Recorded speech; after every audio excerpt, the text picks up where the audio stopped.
திண்டுக்கல் மாவட்டம் வேடசந்தூரை நோக்கிச் சென்ற அரசு பேருந்தின் உட்புறம் விளக்குகள் எரியாததால் நடத்துனர் தனது செல்போன் டார்ச் மூலம் பயணிகளுக்கு டிக்கெட் வழங்கும் வீடியோ காட்சி வெளியாகியுள்ளது.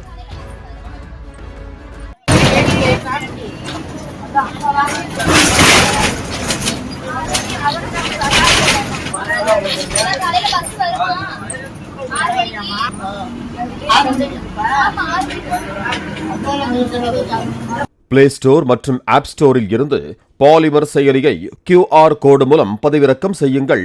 செய்திகளை உடனுக்குடன் பெறுங்கள்.